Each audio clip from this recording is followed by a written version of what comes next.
Hi, thanks for calling Bodybuilding.com. I'm No Pain Neuron. How can I help out today? Okay, you trying to get big and shredded. I can definitely help out with that. So with this here, it's going to come down to that diet. Thank you for calling Bodybuilding.com. This is Hall of Fame Heather. How can I help you today?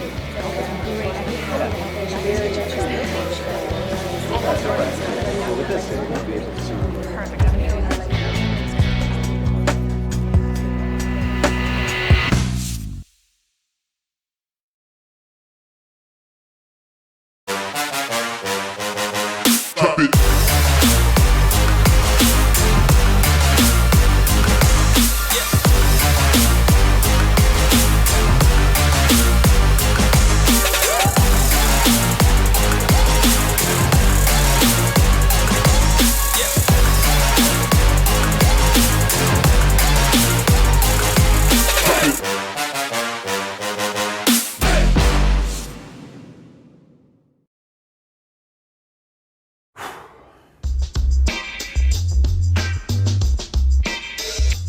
Hello everyone, and welcome to another awesome episode of Brain Gainz. My name is Tyler, and this is my colleague Alec.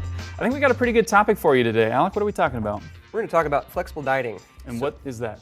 So across the fitness or nutrition industry kind of space, flexible dieting, or if it fits your macros, is a method in which you can kind of have a more, lack of a better word, flexible approach to dieting to allow for a more balanced life.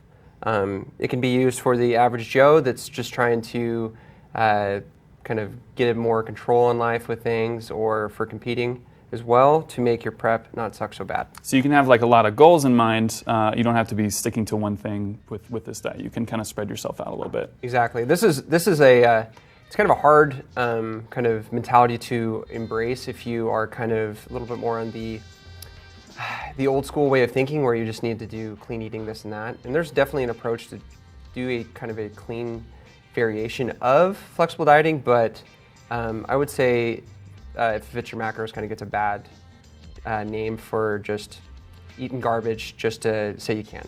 Yeah, I mean, there's different levels to what flexible dieting is, and we'll get into all that in a little bit. But, this is kind of a topic that we wanted to touch on today because summer's coming, and people have different goals in mind for what they want summer to look like. Maybe they want to be extra social during the summer. Maybe they want to be extra cut during the summer, or extra bulky. And it's kind of cool that this diet structure can accomplish all those goals at once.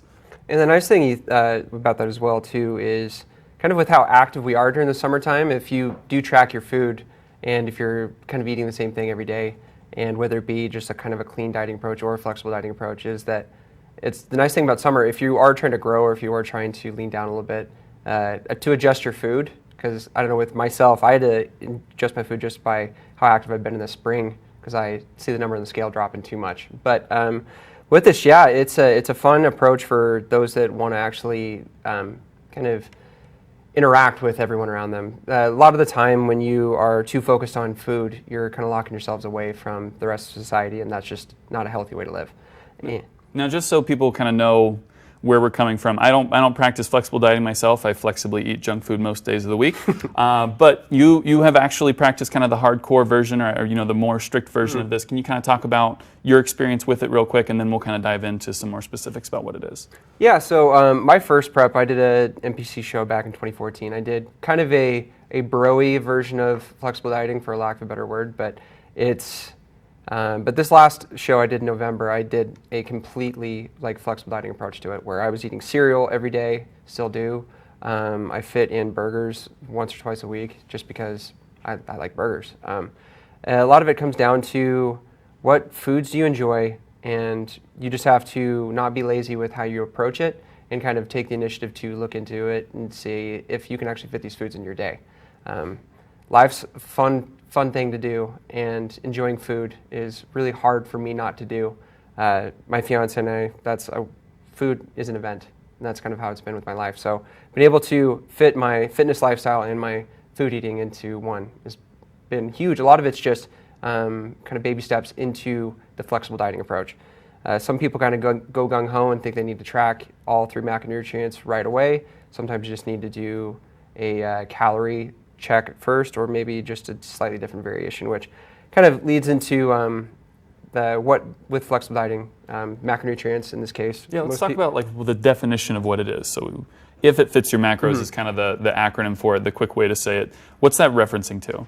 So if it fits your macros, meaning, so your macros are not going to be the same as my macros. It's different for, say, your activity levels, your age, your gender, maybe your genetic makeup in terms of how you burn food, whether you want to try to fit into like the classic body types as well, like a mesomorph, ectomorph, endomorph, or maybe kind of we're all a bit of a variation of them anyway. But so in this case, you're tracking protein, carbohydrates, and fat.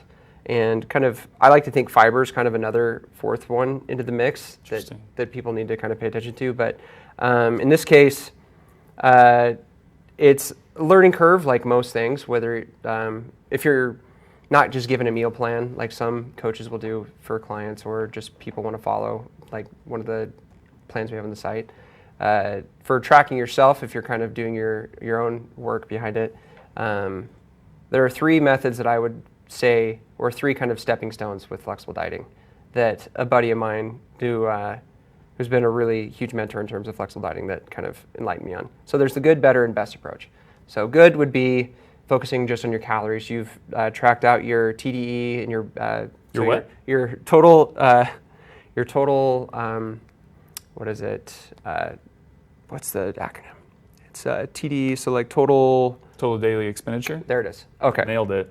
Sorry about that. And so that your. So what's a total daily expenditure? So that would be your basal metabolic rate. So that's just what you're burning by just living. I call it your Netflix metabolic rate. You can just watch TV all day and you can just burn X amount. Plus your calorie intake and what you're actually burning by activity levels. So we're trying to calculate the energy out so that we can decide what our energy in means, or what our calories out versus calories in. Exactly. And in this case, so say if you've calculated out and 2,500 calories is what you need to just kind of maintain, or kind of, I like gaintain. This last time we had Dr. Kalman on with us talking about nutrition. He brought that up and I love that. So in this, you're kind of, say you're just eating to see some strength gains in the gym and you're just trying to keep your body composition similar. So 2,500 calories. You're just going to track your food at that as a baseline just to see how you do. If you want to step it up a notch, you do the better system, which is you track your protein and calories. So in this case, a general rule of thumb is going to be a gram and a half per pound of body weight. Myself, I prefer to stick to a little over a gram per pound of body weight, and then you would do total calories on top of that. And then you want to graduate to the advanced level, it's tracking all three, fat, carbohydrates, and protein.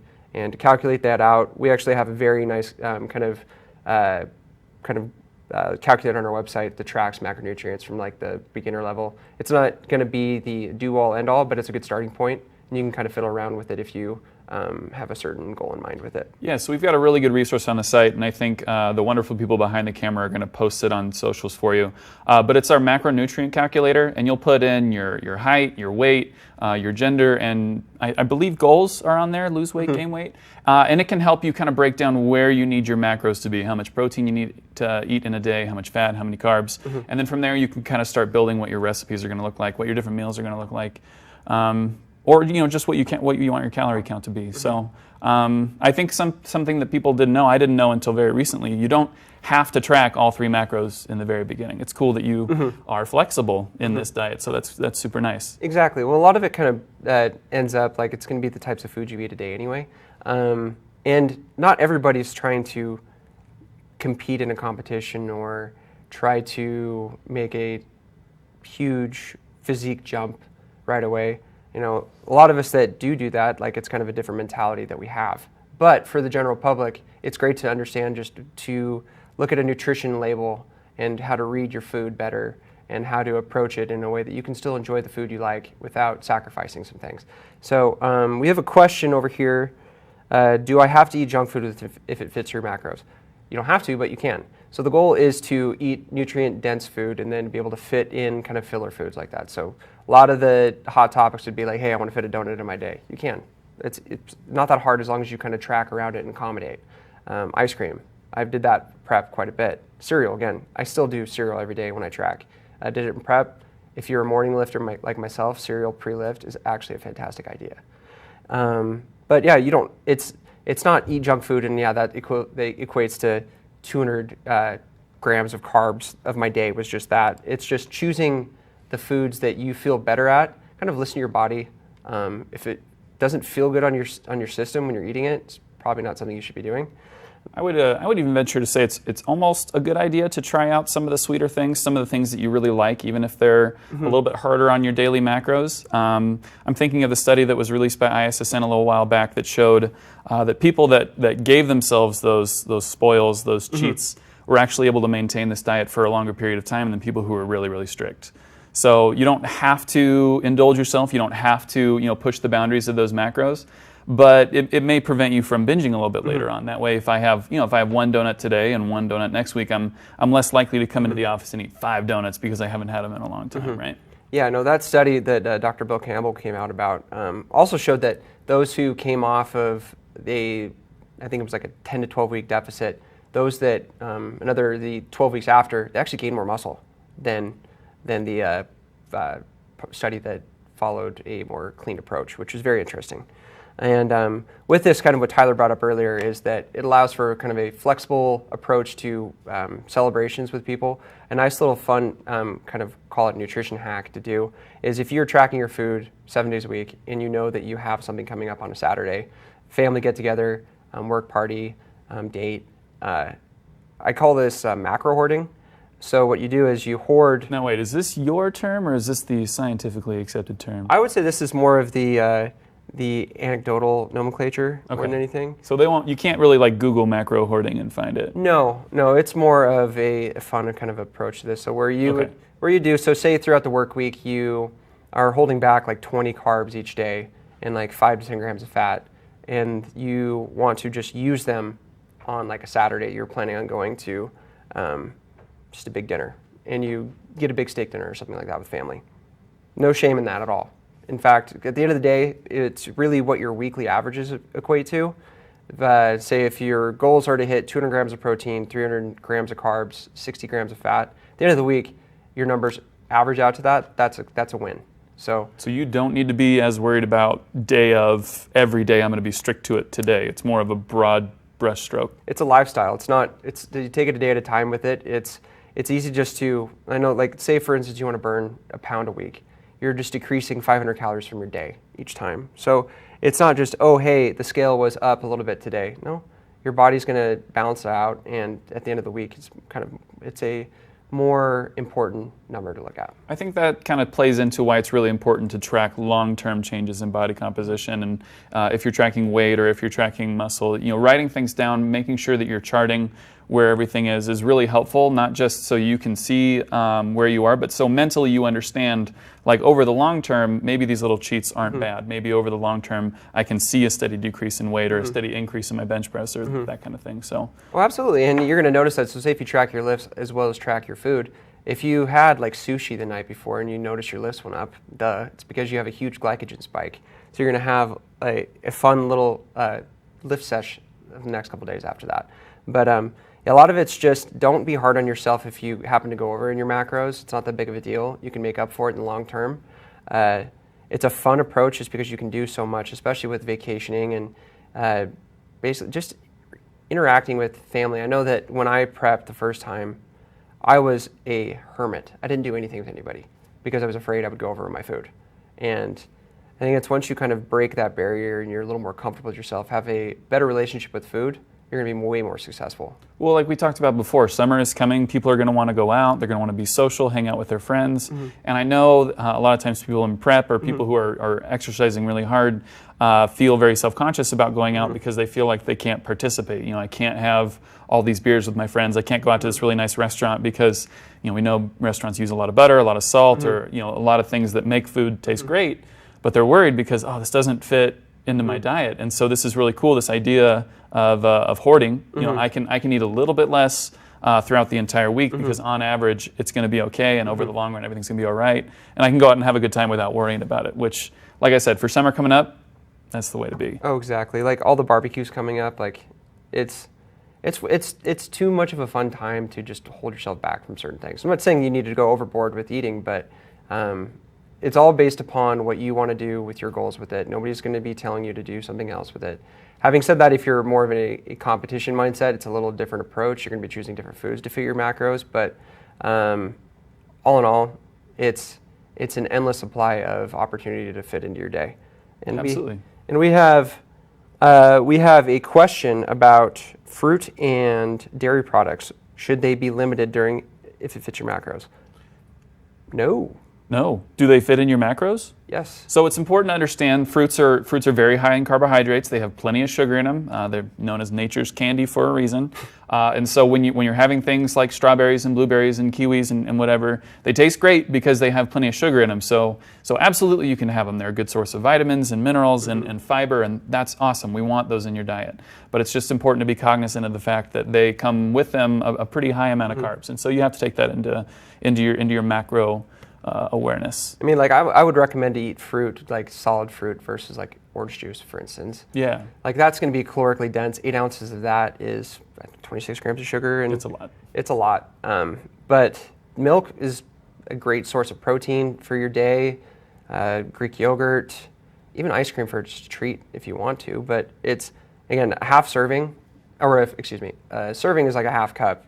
You can enjoy that, and it's the equivalent to like having a couple bites. Instead of like not knowing how much you're having, you're actually tracking it. So yeah, I mean, again, we're looking at vitamins and minerals as well, calcium, vitamin D with the milk. I mean, as long as you're not lactose intolerant, milk's not a bad choice because you're getting the protein in there as well too. So I mean, unless you like to live dangerously, which is just different. I don't like to live that dangerously.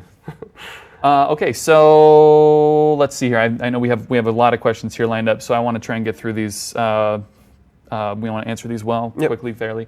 So Faizan on YouTube, is it possible to lose weight and gain muscle at the same time with this diet? Yes, it is. Whoa. Yeah. That sounds cool. Talk to me about that. Well, in that, it's your energy sources and what you're doing. So if the goal in mind is to kind of lean down a little bit, you're probably fiddling with your food so that you're decreasing a couple macronutrients. Your fat and your carbs are probably getting pulled a little bit. Protein I wouldn't fiddle with too much just because you want to feel satiated with it. But if your training intensity is as high as it is when you're, say, in a surplus, you're going to be benefiting from that. I know from that, like my time points, I've checked where I'm in a deficit and I've gained muscle through it. That's right. So it's, again, it varies upon the individual. It's not one size fits all, but it is definitely possible. Yeah, I mean, it takes work. You have to put in the work in the gym to show your muscles that it's time to grow. You got to lift hard, lift heavy, lift often. You want your body to understand that it needs to grow, it needs to get bigger, and you need to feed it in such a way that allows it to do that. But you can also be adjusting your macros, increasing your protein in a way that the weight that you do gain is good weight. It's that lean muscle and not the fat. And then you can be exercising enough to where you're burning off that fat as well. Absolutely. And another question here, is it true that vegetables are free food and don't need to be tracked? Whoa. That I would disagree with. I feel there's carbohydrates in anything that we consume, calories in whatever we consume. If there's calories in it, you should be tracking it. Yeah, I think as far as I know, the only thing you really don't have to track would be like Metamucil, which is straight fiber. Yeah. Right? I mean, so yeah, like vegetables are mostly fiber, but they do have vitamins and minerals in them. But just like Alex said, they do have a trackable amount of carbs in them. They're not free, but they are very cheap. And I mean, again, this all comes down to how gung-ho you want to be on it. If you want to be extremely to the T, letter of the law with tracking your food, yeah, I would track it. But if you aren't totally concerned with, say, 5 additional carbs and you're just being mindful in the grand scheme of things, it's no big deal. But myself, I prefer to track. All right. Let's see. So from Twitch, no playing, no game. Is it true that you must be cutting in the summer because in the summer it's harder to put on mass? So I think this is more of a lifestyle question, to be honest. So like we talked about in the summer, people tend to be a little bit more social. They spend less time exercising and more time enjoying summer. And so I think the answer to this question is more about an adjustment of lifestyle, making sure that even though it's summer, even though you want to have fun and do cool things, like to make sure you are still tracking your macros, make sure you are still working hard in the gym, but then using your free time a little bit more effectively. I think that's more of a preference thing as well. Like, I always end up having, like, my fitness goals are completely different than the rest of the population, it seems like. So, like, I'm cutting in the fall or winter, and then I'm kind of putting on size or maintaining or whatever you want to call it into the summertime. Like right now, even with like a wedding and a honeymoon coming up in the next couple of months, I'm still increasing my food. That's just me. For those that plan on having their shirt off a lot and they just want to kind of look the part, it's up to you. If you want to cut, do it. Just make sure that to account for the fact that you're going to be more active and to retain more muscle, you need to eat more. So you can still get diced and eat at the same time. So this is kind of an interesting question brought up here. What happens if I hit my macros? You know, I've got all my numbers in a row, my ducks in a row, but I have calories left over. So I'm supposed to hit X number of carbs, fats, proteins, but I'm supposed to also hit this number of calories, and they don't line up. What happens? So I know in some cases, MyFitnessPal, like that's the app that I use, doesn't really, sometimes if you do the math, the calories are off a bit. I would say if you're, again, back to the good, better, best system, if you are just focused on calories, just focus on the calories. If you have a little bit more, eat up. If you're focusing on macros, just focus on the numbers there. And in the grand scheme of things, you might go over on a day and you might go under on a day. So it'll balance out. Yeah, there you go. Can I really eat anything? And I think this is actually kind of an important question. I mean, it's hard to believe someone who's prepping for a show, someone who's trying to get the Arnold Schwarzenegger look. The idea that you can actually eat anything you want. Obviously, nothing poisonous or detrimental to your health. But can I eat? What's the worst thing you can think of? Cookies wrapped in bacon, wrapped in ice cream. Like, is this possible? I mean, we're not talking about keto today, so.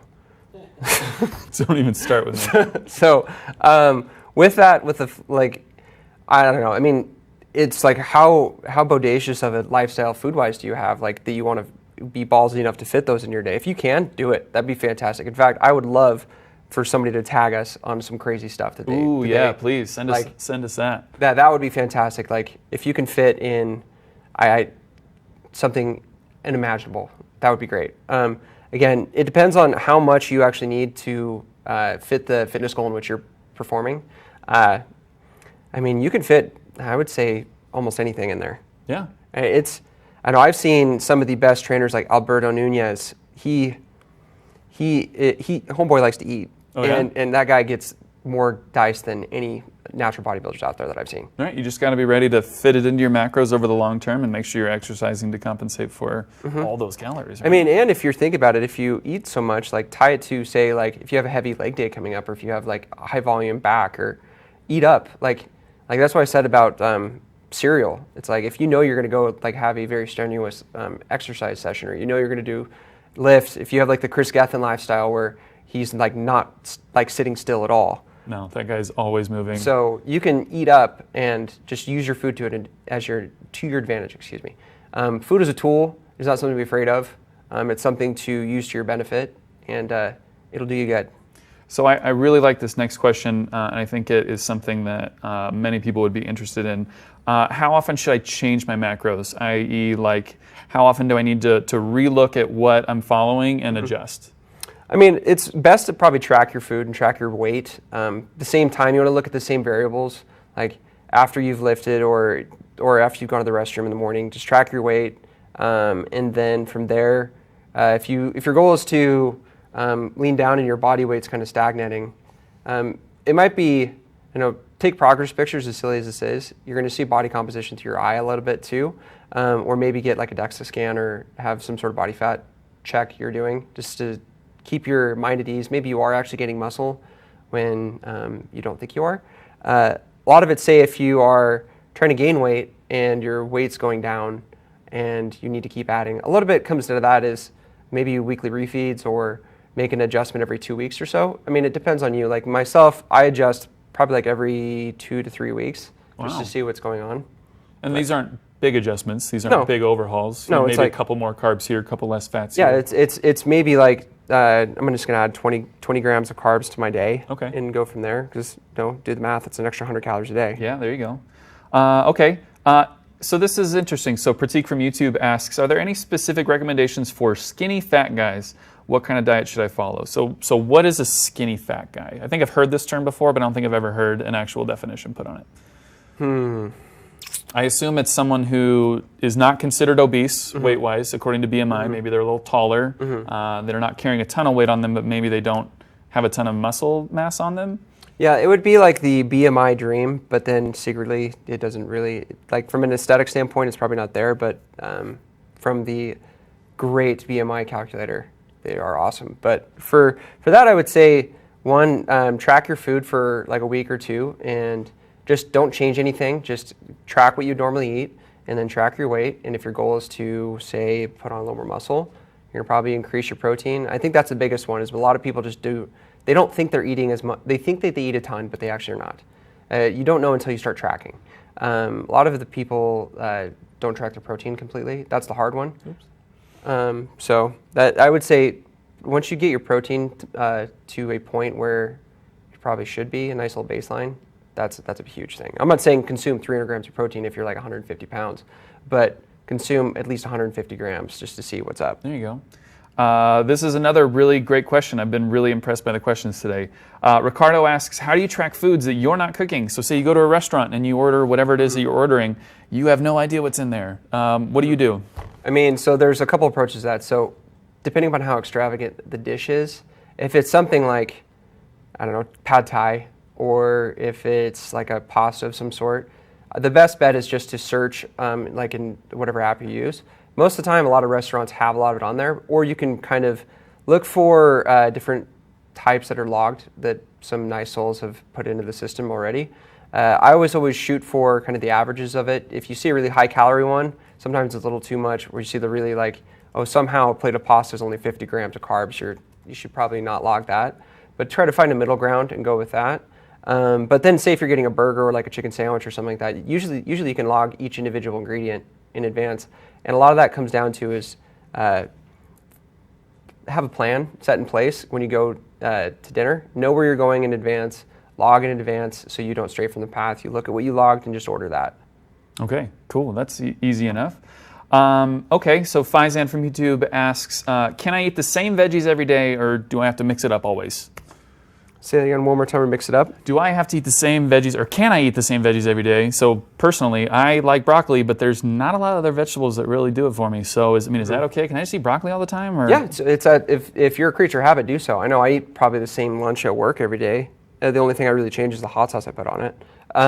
It's important. But it's just during the work week, like I like to be a creature of habit with that and have more fun with dinners. But again, it's your preference. If you like to eat more structured, do that and just have a little more fun with what you're doing. But it looks like we have a good question from Harrison on the YouTubes.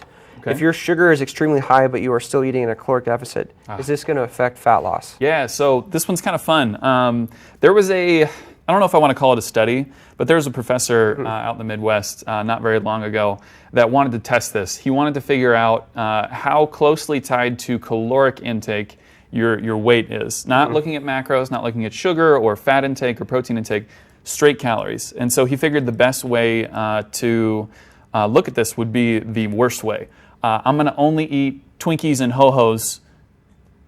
That's it. That's all I'm going to eat. But I'm going to track exactly how much calories is in each one of those, and I'm going to make sure that I'm in a calorie deficit. So, for example, if he was following a 2,000 calorie diet, he said, I'm only going to eat 1,700 calories worth of Twinkies and Ho-Hos. True here. Now we know that they're probably not the best for you. They're a lot of enriched sugar and starch and cream, and they're the worst. But he tracked it over a period of time, and the guy lost weight. He ended up losing fat because the total calories in was less than the calories out, and you can thank thermodynamics for that, but he ended up losing weight. Now there's a little caveat to that. There's a reason why we here at Bodybuilding.com do not support that type of dieting, and that's because it's possible, he didn't do any body comp measurements, but it's possible and likely that he lost a lot of muscle mass as well. So your body's going to start asking for energy when it's in a calorie deficit, and it's not going to only ask your fat stores, it's going to also ask your muscle stores. And so the reason that we want to push these good solid protein diets with moderate amounts of carbs and fats along with exercise is also to maintain and even build the muscle while you're in a calorie deficit. So the question is it possible? The answer is absolutely. Is it a good idea? Absolutely not. So there you go, Harrison. And then looks like we're going to have one more question on this one, Facebook question from Tinny. What are your favorite pre-carbs and post-carbs? Ooh, good one. So I brought it up a couple times. I'm a bit of a cereal snob. That's kind of my thing. So lately, since I lift around 5:30 in the morning, I will have a couple servings of s'mores cereal because it's the best thing that's been made. S'more cereal. S'more cereal. Ooh. And then what I'll do, this morning, I had Honey Nut Cheerios and some a vanilla protein powder poured into my cereal for post-workout. So, Whoa, cool. All right. and that's a nice segue. Pretty simple, and that's completely subjective. It doesn't have to be s'more cereal. It could be better cereals like Honey Bunches of Oats or Golden Grams. Get soaked. Oh, well, whatever. All right, so, it scrolled up here. YouTube, Ryan asks, fasting, what's your opinion on it? I assume he's asking about intermittent fasting. And that's a program that's been pushed by a couple of athletes. It's pretty popular within our space. And so basically it's, I'm going to eat during this 8 or 4 hour window, and I'm not going to consume anything during this larger 16 to 20 hour window. What are your thoughts there? Not for me, but some people it works. I think at the end of the day, if you're trying to lose weight, that's what a lot of the time intermittent fasting is used for. I've not heard anybody that is in a caloric surplus that does that, because that sounds awful on the GI, eating that much in that amount of time. I would say at the end of the day, it's a caloric deficit in whatever floats your boat in terms of how you get there, whether it be flexible dieting, keto, clean eating, intermittent fasting, or kind of a hybrid approach to it. I think whatever works for you and you can be compliant with that way is what's going to set you up for the most success. So today we've been talking a lot about food. We've been talking about just straight macronutrients, protein, eating your steaks and eating your breads and your cereals and, full foods. But, I know a lot of viewers are interested in where do supplements fit and all this. So, protein shakes or what have you. Like, how do those fit into your normal diet? I love pancakes. It's another thing to fit in to your week if you like it. So I always say protein powdered, like protein pancakes. I feel like that's kind of a staple with the gym bro, if you will. Protein powder fitting into if your goal is to hit 200 grams of protein and you have a hard time eating that much, protein powders are great. If you have hard time consuming X amount of carbohydrates, maybe investing in like a carb product or something along those lines, do it. They're meant to supplement your diet, meant to supplement your fitness lifestyle. If you can use them and use them to your advantage, do so. Yeah, and it's super cool. This week, the Bodybuilding.com signature whey protein is on a buy one get one 50% off. So if that's a way you want to supplement your protein intake, I know that 1 to 1.5 grams of protein per pound of body weight, that's a lot of protein. And so if you need a way to supplement that, if you want to use a protein powder, this might be a good way to do it. It's like if you're John Cena, you probably need infinite amounts of protein. Infinite. But us, so big. He's a giant man. Yeah. 220 grams is usually what I do for my day. So okay, not bad. All right, well, I think that's about it for us today. But Alec, thanks so much for sharing your journey and how you're getting there, because I know the idea of prepping for a competition is a little elusive to some. How you're hitting these really awesome goals as far as body composition and the food that it takes to get there. But it's so cool, the idea that you can still cheat like the rest of us do every day. But still make these goals. So thank you for that. Oh, absolutely, yeah. And I know that we're here to help whenever we can in this, and just know that life doesn't have to suck when it comes to food. Enjoy it. Yeah. All right. Well, thank you very much, everyone. I hope you have a good day.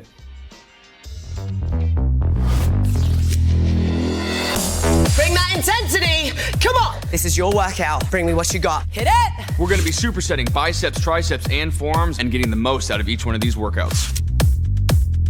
Welcome back to Homebody. This is our core workout. Strong kicks, strong core. You can recover. You can grow. You can prevent pain and injury. We've got 3, 2, and 1.